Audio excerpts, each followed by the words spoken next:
Hey guys, Magnus Makes Beats over here. Today I'm gonna show you guys how I made a lo-fi version of Stand By Me with Ben E. King.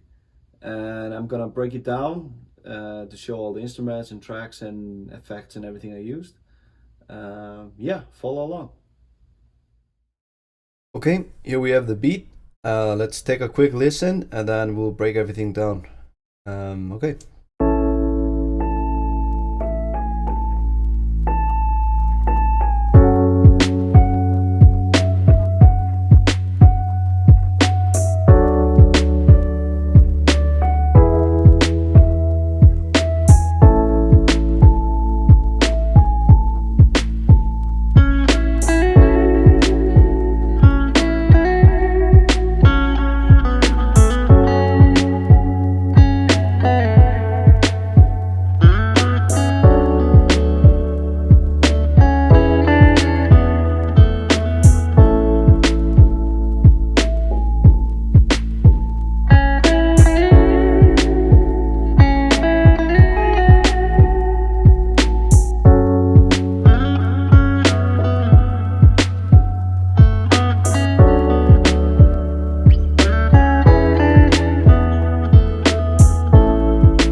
Alrighty, let's close this, David.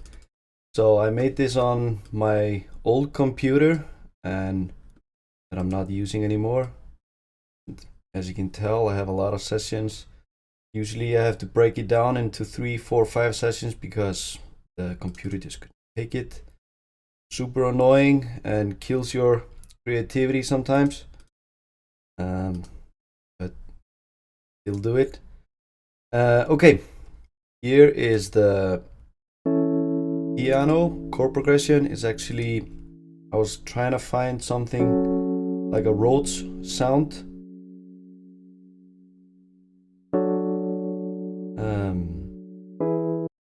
So what I normally like to do is take the middle note or the bottom note and move it down an octave to give it, it's a little more, to be a little bit fuller.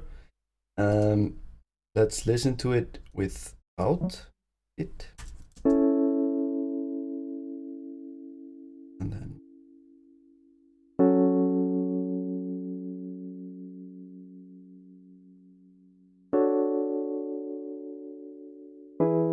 So I normally always do that with pianos to move one of the notes, the bottom ones, an octave lower. It just gives it a much nicer sound. As far as the piano line, we'll get to that later, but a little bit later. But I'm using Native Instruments, Una Corta Cotton. Sorry, I have a huge accent, so I can't really pronounce it the right way. Yeah, I use any of those and then just find the sound that I normally like. For melodies, this one is really good. I actually also like Maverick Jazz, and then you can tweak it however you like it. But I did some further edits on this one in another session that we'll take a look at later. And I forgot to show you guys what I used for that. I used the Native Instruments. I'm not sure how you pronounce it. Scarpy A200, and I put some of the tremolo on because I like the tremolo effect on it. For the bass, I used Serum's original presets, Angel Grinder, and then I just EQ'd it. Nowadays, I actually use another bass that I programmed a preset that I made myself, and I'll show you guys that in another video sometime. The kick and snare, sometimes I draw it out, but sometimes I like to play it in, and this time I played it in. So I used the sampler, and then I just dragged the kick and snare in and just played along, and then stamped it out after that. So it's a pretty simple loop, and this is what I had to start with. I didn't have the guitars and like the vinyl effect and some of the other stuff we're gonna move on to now.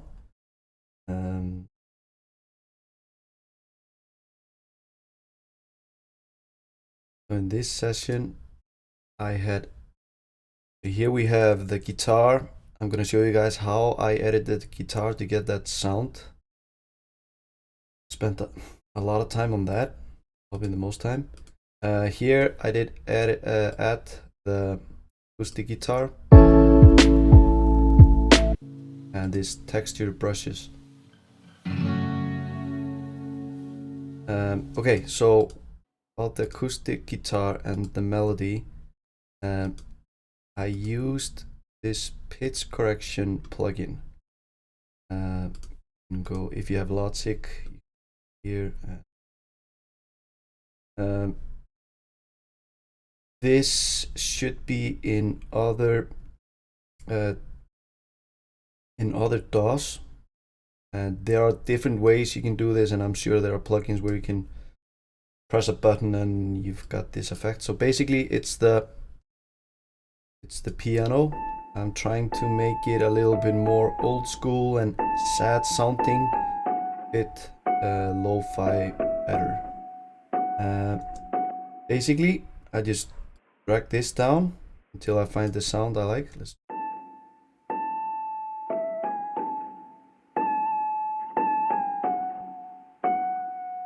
Okay, and then the response,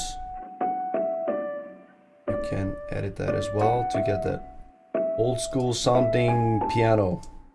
And I have this Kramer tape going on. It's a little saturation, makes it kind of sound old school. And then the piano actually has, let's listen. It has the kind of old school background vinyl sound, or whatever you call it, in the background already. Give it kind of old school sound. So that's kind of what I'm going for. I'm going for old school piano that you would see in a jazz bar or something, and no one has touched it for years. And when you play it, it will be like a little rough. So that's what I'm going for. And I did the same thing on the guitar. Just use the pitch correction. Same thing. So there's an old school guitar in a jazz club somewhere and someone's playing it and it sounds a little off, right? Valhalla Room reverb is perfect for something like this, and I've just tweaked it the way I liked it for that sound. Normally, like for the guitar, I used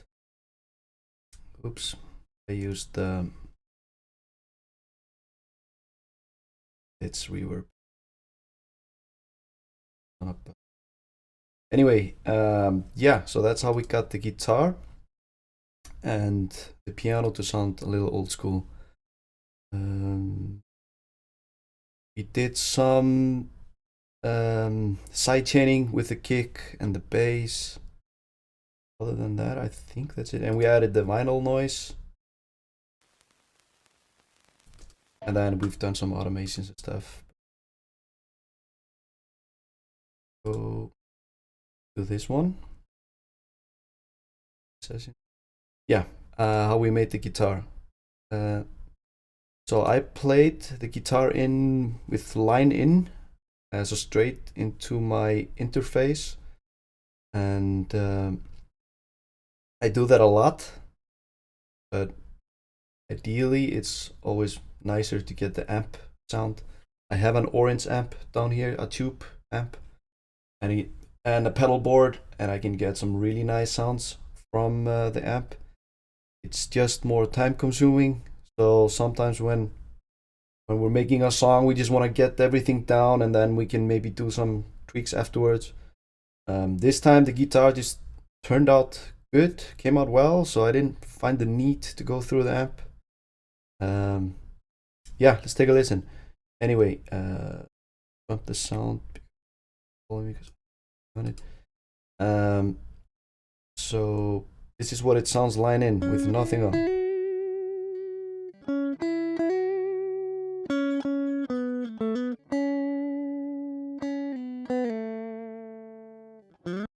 Super boring. Super boring, but the thing is, I normally, when I do this, when I play it in, I use this Old Forest here. Let's put it on. And when I'm playing it in, I can kind of, it's nice to have some sort of effect going on, so you can kind of, you know, yeah, imagine how this song would sound, but then obviously tweak it a little after.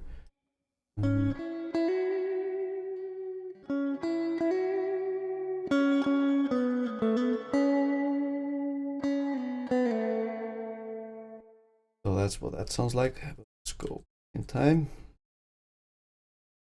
Okay, so a little EQ, just more or less take the low end off, and then use CLA 76 for compression. I often, I want to say a lot of times, just go in here and pick a preset and then I adjust a little afterwards, but it's kind of basic. It's just a compressor and you can add it any way you like. The amp that I use is from Waves guitar amp, and I use this warm mids. I can find it here. Yeah, warm mids. And then I take a little bit of the treble and push the mids up, because I don't want too much of the high end of the guitar in this genre. And then what I did was, some time ago that I did this, so I can't really remember if I changed the mics and stuff, but you can get all kinds of mics. I think I messed it up a little bit. Keep going.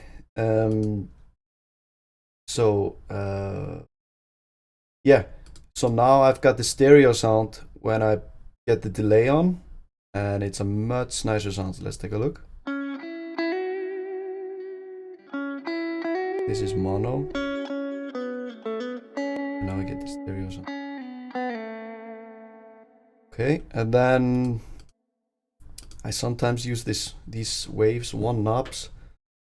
Just with one plugin, you make a little bit of, you can make some changes, make the sound fatter. And then this one knob pumper is what I use a lot on guitars in specific genres where it fits. It just pumps the sound a little bit, almost like a sidechain, but yeah, it gives it a little bit of pump. You might not notice it, but it's there. And then from Sound Toys, Echo Junior.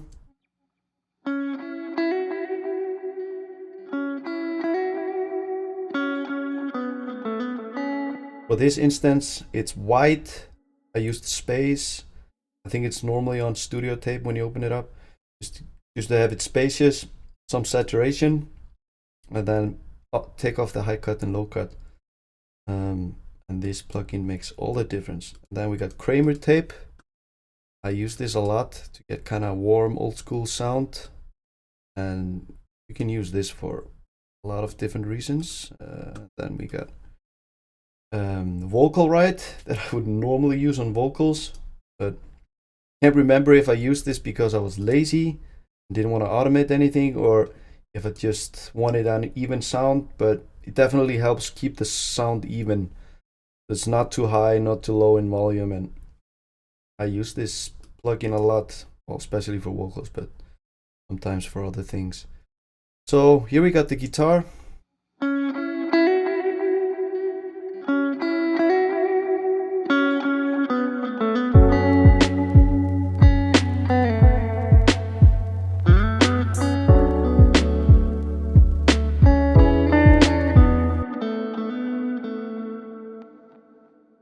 Yeah, turned out pretty good, I think. Now let's go back to the final session where we had stamped out most of the tracks. Do the good work. Okay, so here we got the whole beat. I got some stuff on the master cello. I got SSL for EQ purposes. I've got multi-band compressor, and you can go to mastering and then you can try different things. I've tried most of them. I like this 4-band punch and balance, and then you can twist it however you want, edit it. This is for stereo imaging. and then just a bunch of limiters to make it louder, and multimeter just to see where we stand on LUFS. I tried to master around 10 to 12, 13, depending on how loud the track sounds. And I match with other songs sometimes. I can show you guys for that. Bum, bum, bum. Remember. Yeah, mastering. Oh, okay. I have the product key. I don't know why this is happening, but I own this plugin. Anyway, let's listen to the beat one more time to see the end result. Yeah, thanks for following along, and hope you learned something or something valuable you can take from this. Thanks a lot, guys.